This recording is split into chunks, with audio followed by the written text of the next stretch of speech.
Es impresionante que nuestros momentos más duros son los que más agradecemos. Y creo que empezaría justo por ahí. La única razón del por qué grabo todo esto es porque viví obviamente una crisis muy grande. Y creo que todos nosotros entramos a este camino justo por sufrir o por crisis o porque llega un punto donde decimos no puedo seguir así. Y me di cuenta de que pensaba, ¿saben esta voz que tanto hablan todos estos maestros? Me di cuenta que existía.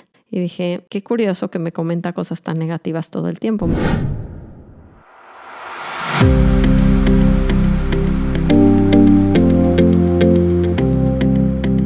Bienvenidos a Conversaciones del Alma, yo soy Durgaste. Bienvenidos, ¿cómo están?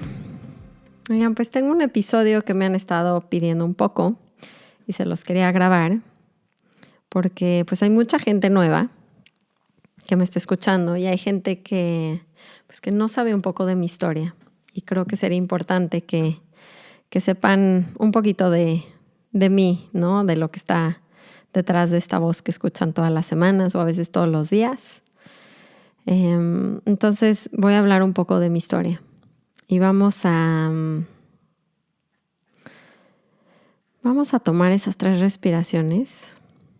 Vamos a tomar primero una exhalación y quiero que sonrían en la inhalación para que entre esa ligereza en su inhalación desde su corazón.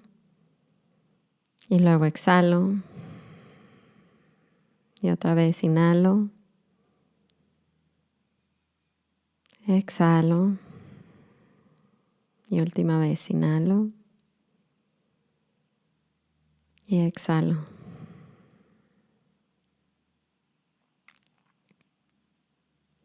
Tengo aquí enfrente la foto de mi maestro, de mi gurú. Y a veces es increíble cómo todas las cosas están acomodadas y nos van llevando. Y ahorita que les voy a contar un poquito más de mí, es impresionante que nuestros momentos más duros, ¿no? Son los que más agradecemos. Y creo que empezaría justo por ahí. La única razón del por qué grabo todo esto es porque pues viví obviamente una crisis muy grande y creo que todos nosotros entramos a este camino justo por sufrir o por crisis o porque llega un punto donde decimos no puedo seguir así. Yo me casé con mi novio de toda la vida, de la infancia, literalmente. Y una infancia bastante normal. Creo que tenía una curiosidad ahí por la espiritualidad, pero realmente, ya saben, mucho alcohol, ¿no? Algún día, creo que a los 14 años, le traté de preguntar a mi papá como en mucha desesperanza de qué se trata la vida, ¿no? Porque como que empecé a ver hacia dónde iba, ¿no? La preparatoria, el trabajo, y dije, ¿de veras se trata solo de eso? Y como que no pude encontrar respuestas muy completas y entonces realmente creo que para mí fue importante, pues lo único que pude hacer fue soltar ese tema y empecé creo que a tomar mucho alcohol como muchos adolescentes. Mi adolescencia no fue muy distinta de la de nadie de aquí, yo creo. Nada peculiar. Y me casé con este personaje, Adrián, que ya han escuchado en los podcasts, y nos fuimos maestría a Boston, que yo no quería ir mucho a Boston porque tenía mucho miedo del frío. Yo siempre había querido ir a Hawái. Tenía esta idea como de volverme surfer toda mi vida. Y él me llevó a Boston y muy chistosamente yo acabé estudiando en Harvard. Y me encantó y me transformó mucho. Y durante esa experiencia en esa universidad que empecé como a devorarme el conocimiento, porque eso es como, no sé, como que el alrededor sí cuenta mucho, ¿saben? Y empecé como a leer libros y a leer libros, pero sobre todo empecé a hacer yoga, porque me daba muchísimo miedo el frío y empecé a tener mucha incomodidad ahí y conocí el yoga y se me hizo algo, me cambió mi vida, ¿no? De hecho, me acuerdo el día en el que estaba en mi departamento y estaba cocinando y me di cuenta de que pensaba, ¿saben esta voz que tanto hablan todos estos maestros? Me di cuenta que existía. Y dije, qué curioso que me comenta cosas tan negativas todo el tiempo. Me empecé a volver muy consciente de mis pensamientos al empezar a volverme consciente de mi cuerpo con la práctica del yoga. Y el yoga me transformó por completo y empecé a devorarme libros, pero de esa filosofía, ¿no? Y de alimentación consciente y de todo esto, ¿no? Entonces empezó una etapa en mi vida muy interesante y cuando regresé tenía que aplicar para trabajos y todo el mundo era como, pues acabas de hacer una maestría en Harvard, ¿no? Como que ¿a dónde vas a entrar a trabajar? Y me pasó algo muy curioso porque estas universidades te preparan muy bien para donde quieres entrar. Y yo quería entrar a la parte de mercadotecnia de Procter & Gamble. Entonces vine a hacer una entrevista, literalmente solo a esa entrevista vine a México y estaba preparadísima. Entonces la pasé y esto creo que lo han escuchado si escuchan mis episodios en el primero, creo, que les conté un poco de esto. Y empecé a pasar estas entrevistas como un robot que sabía perfectamente qué decir y qué esperaban. Y en la última entrevista yo había puesto en mi currículum que daba clases de yogas para niños ciegos, que sí lo hice como un servicio social. Y me empezó a preguntar del yoga este director y yo no sé qué vio en mi cara, igual le vio un arco iris o no sé, estrellas, que me empezó a preguntar más y más del yoga y yo me empecé a poner más nerviosa porque me rompió mi fachada. Fue como que vio a través de mí, vio a través de mi máscara. Y entonces salí de la entrevista diciendo, ¿qué estoy haciendo? O sea, esto es algo que yo no quiero hacer, ¿no? Quiero usar mi creatividad y todo, pero lo que a mí más me gusta es usarlo para esto que estoy estudiando del espíritu, del yoga, de toda esta energía. Y entonces decidí no entrar. Y de hecho mi esposo Adrián me apoyó muchísimo y me dijo, la mayoría de la gente no sabe qué hacer, tú sí sabes qué hacer, hazlo. Y en Harvard había hecho en una clase muy particular de entrepreneurship, ¿no? De entrepreneurs, un plan de negocios de una escuela de yoga. Y literalmente llegué a aplicarlo tal cual. Y ese estudio de yoga se volvió muy exitoso. Y no solamente hice una escuela, sino hice 3 escuelas en la Ciudad de México y tuve un socio. Y todo iba muy bien hasta que empecé a verme muy incongruente entre la práctica del yoga, como que iba al centro del yoga a ponerme super high, ¿no?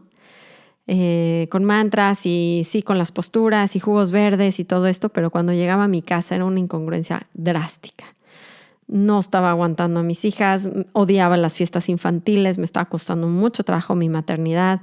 Mi esposo lo aborrecía, lo veía como un neandertal que solo quería estar en el celular, que quería ir a... Empezamos a tener intereses muy distintos y empecé a sentirme completamente desconectada, pero sobre todo la sensación era que él me estaba quitando de lo que a mí me elevaba. Él era lo que me bajaba, mi pareja. Y empecé a tener un repele tremendo. O sea, ya les cuento esto en muchos de mis cursos de claridad, pero llegó el punto que yo ya no podía escuchar cómo tragaba agua Adrián, ¿no? O sea, cómo caminaba, como cada cosa que hacía me empezó a molestar. Y estaba muy infeliz en mi vida y caí en una depresión y en una crisis muy grande porque no podía creer.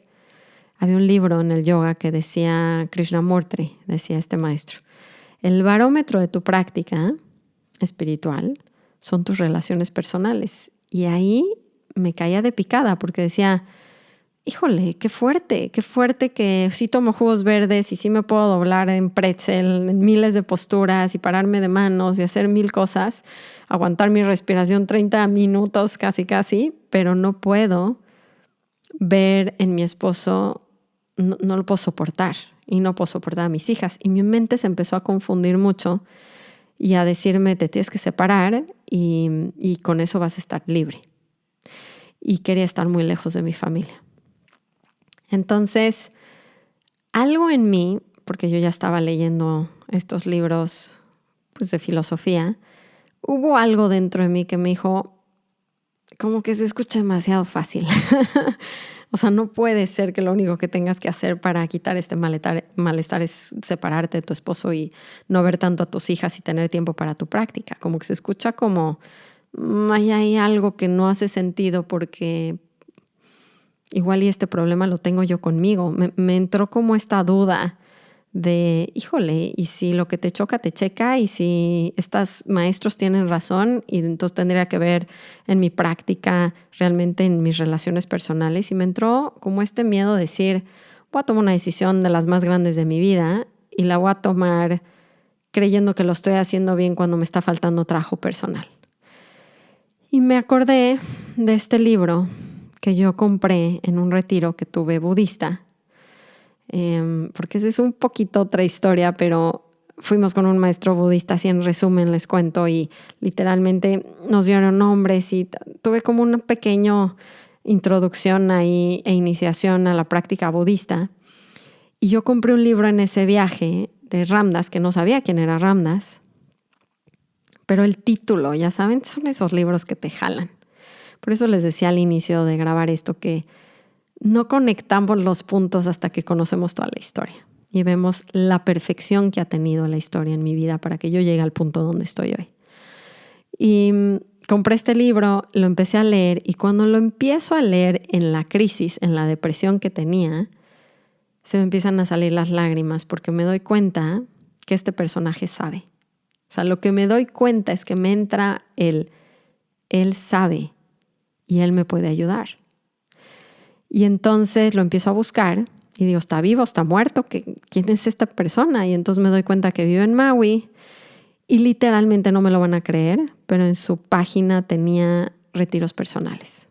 Y dije yo, órale, o sea, imagínate irte a un retiro personal con él.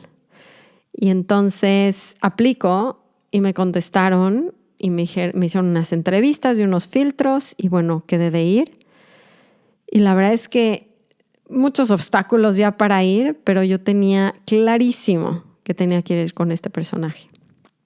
Y acabé yendo a Maui y conocer a Ram Dass me cambió mi vida, ¿no? Y este capítulo que también tenemos por aquí de Durga, la historia detrás de mi nombre, explica un poquito más ese encuentro tal cual, pero lo que les puedo decir es esto. Sí creo que la calidad de mi ser en ese momento que estaba muy rota me permitió ver a este gran maestro. No sé si hubiera ido como con mi mente tan dura como siempre había vivido mi vida, hubiera visto un maestro, igual hubiera visto a un anciano en una silla de ruedas, pero la manera en la que fui, la vulnerabilidad, el sufrimiento, la crisis, la depresión, todo lo que había vivido me permitió tener una apertura muy especial en mi corazón y cuando llegué a conocerlo, algo en mi corazón cambió.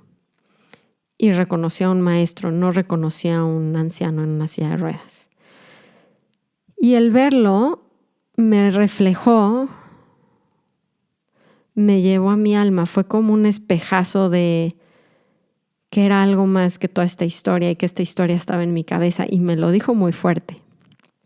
Porque claro que yo en el avión iba pensando que Ram Dass me iba a decir, vete a India y te voy a dar unos mantras, ¿no? Y está bien, pues es el precio que tiene que pagar alguien para evolucionar y pues ni modo, ¿no? Te casaste, pero ahora pues tu camino es el ser yogi. Y fue todo lo contrario. Y fue un batazo muy fuerte a darme cuenta de la verdadera realidad, que era que no estaba realmente haciendo el yoga que me iba a llevar a evolucionar. Y el yoga que se refería a Ram Dass era el yoga de las relaciones, era el yoga en el cual uso las relaciones para ver mi sombra, para ver el trabajo que tengo que hacer personalmente y poder realmente evolucionar. Y yo estaba queriendo escaparme de eso. Entonces, literalmente fue como impresionante en esa primera sesión que me dijo, todo esto que te estás quejando, todo este sufrimiento está solo en tu cabeza. Y tu familia no solo no es el obstáculo, es el camino a que realmente empieces a evolucionar. Y fue como tomar un vaso de agua cuando te estás muriendo de sed, escuchar una verdad que me entró a un nivel tan profundo. Porque igual y mucha gente te lo puede decir, pero alguien que está en esos estados de su alma no solamente te dice una palabra, sino que te está llevando esa energía. Por eso les digo que me metió en esa energía. Y para mí fue algo que transformó mi vida. Y en ese viaje no solamente me entró mi camino es el yoga de las relaciones y tengo que usar esta situación para evolucionar, o sea, como que no se acabe el juego solo separándome de mi pareja. Y me entró eso y me entraron unas ganas tremendas de irme a India y me dio mi nombre Durga, porque no sé si saben, pero no me llamaba Durga, me llamaba Stephanie, que fue mi nombre que me dieron mis padres, y en ese retiro me nombró Durga y tuve una experiencia sensorial tremenda con este gurú, con nuestro gurú Maharaji, que no podía explicar. Porque ustedes me han escuchado por aquí, yo soy muy racional, pero lo que me pasó en esa casa fue algo que no podía explicar con mi cabeza y fue algo que viví en mi cuerpo, ¿saben? Fue algo muy especial. Entonces, como no lo podía negar, porque me sucedió, hasta pensé en un punto que si me había drogado, imagínense, es como me metí algo o me metieron algo, ¿qué está pasando? Y hacen la paranoia de la mente para eliminar estas experiencias que de hecho son bastante comunes. Y algo es como si me cambiaron un chip en mi vida, ¿no? Cuando yo regresé a casa todavía no tenía las herramientas, pero sabía que tenía que usar a mi familia y que tenía que atravesar esto de otra manera. Entonces, cuando estuve en el viaje con Ram Dass, conocí a gente increíble. Uno de los directores de su fundación murió su hija ese mismo año o en esos años y tenía que ir a dejar las cenizas al Ganga, que es el río sagrado de India. Y le rogué que me dejaran ir con ellos y me dijo que sí. Entonces, ese mismo año, después de unos meses que fui con Ram Dass, fui a India a conocer a una santa que todavía estaba con vida y recibir lo que le llaman ellos el darshan, que es esta bendición. Entonces fui, la conocí, recibí esta energía, pero no solo recibí esa energía. Yo estaba en India en un cuarto especial donde este personaje de India, que era el gurú, estaba siempre, ¿no? Entonces estoy viendo su foto y yo pues estoy apenas conociendo qué onda con esto, ¿no? Soy muy nueva. Y estoy viendo la foto de este personaje y me siento todavía muy vulnerable y estoy como pidiendo literalmente ayuda, porque aunque sabía que tenía que usar a mi familia y a mis relaciones y que el verdadero yoga que me va a llevar a evolucionar es el yoga de las relaciones, no sabía cómo, no tenía el cómo. Decía, pues entiendo, pero pues de ahí a entender, a poderlo realmente practicar, era un paso muy grande.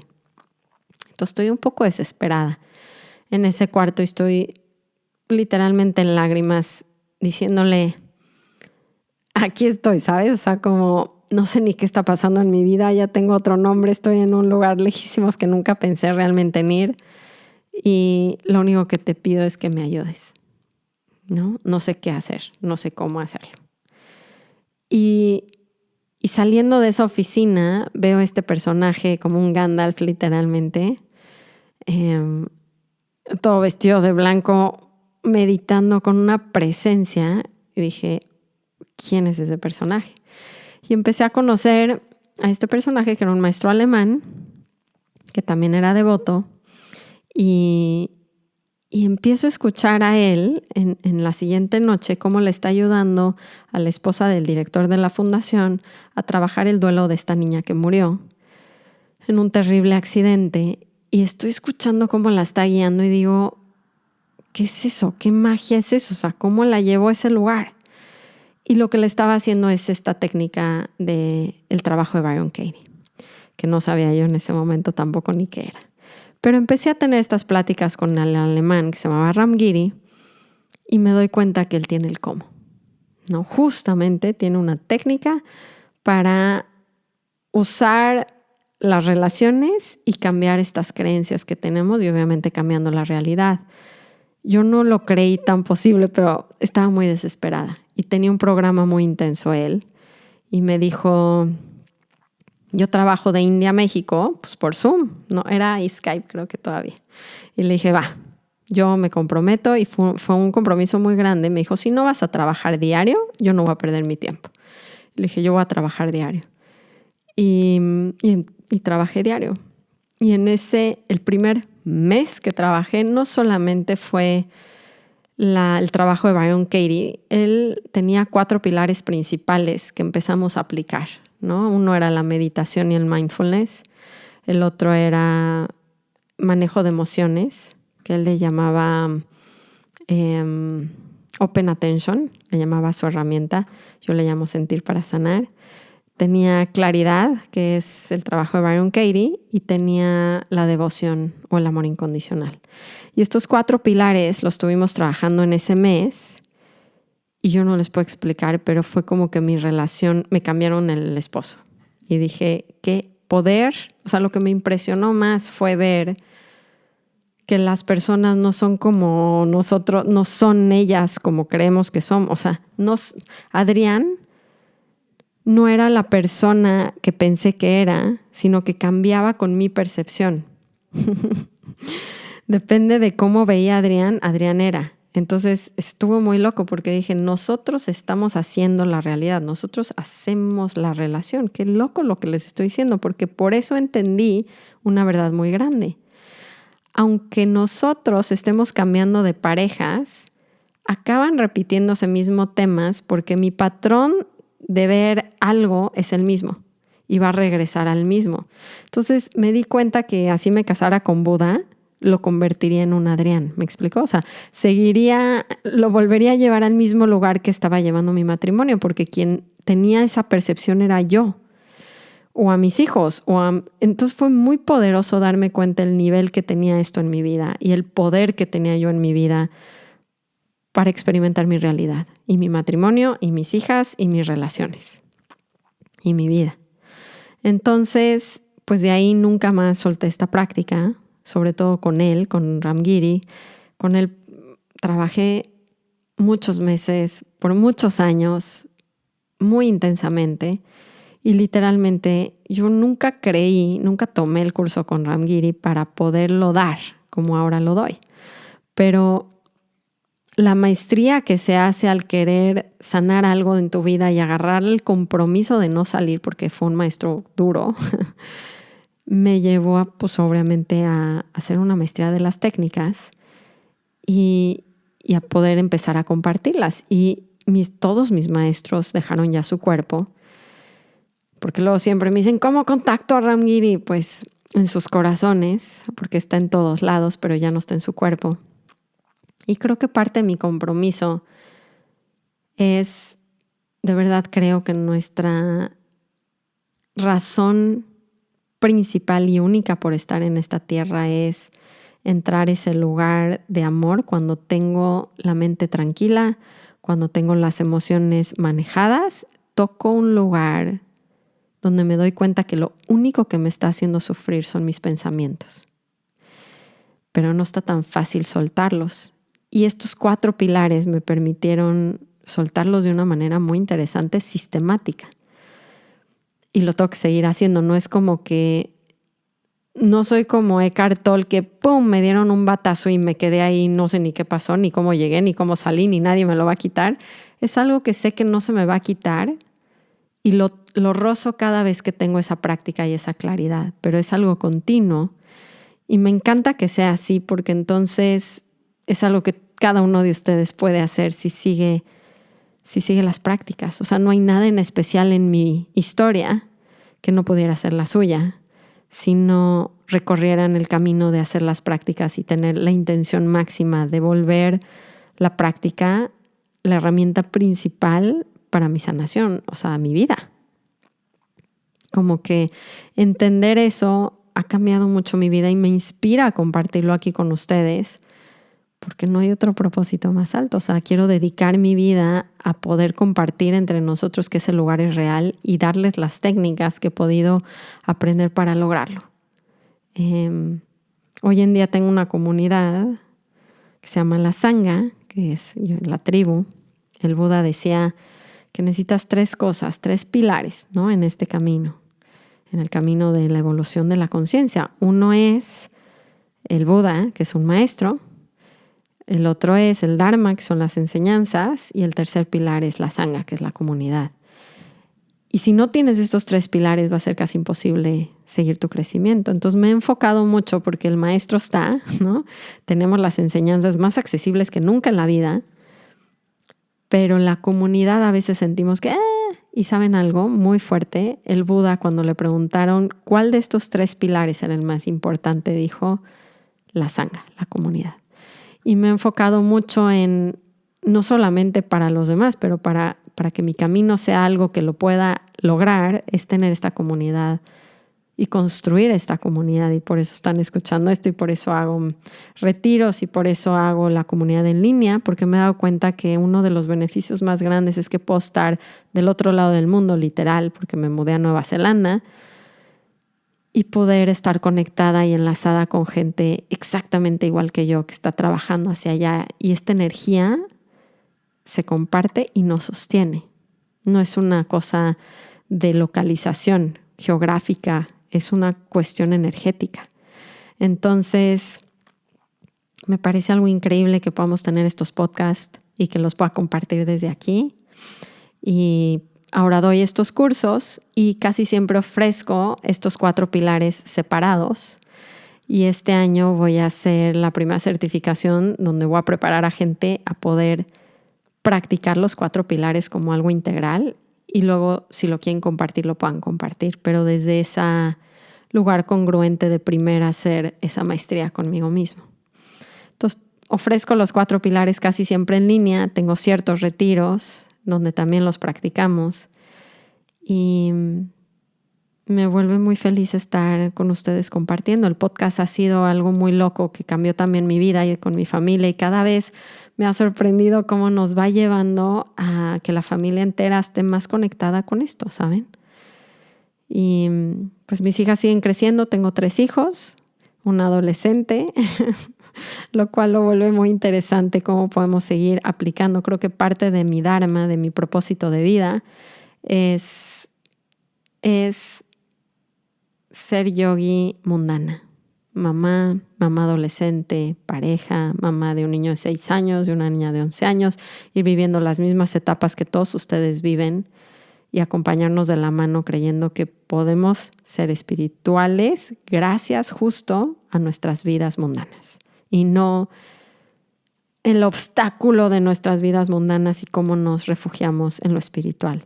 Justamente creo que es el camino.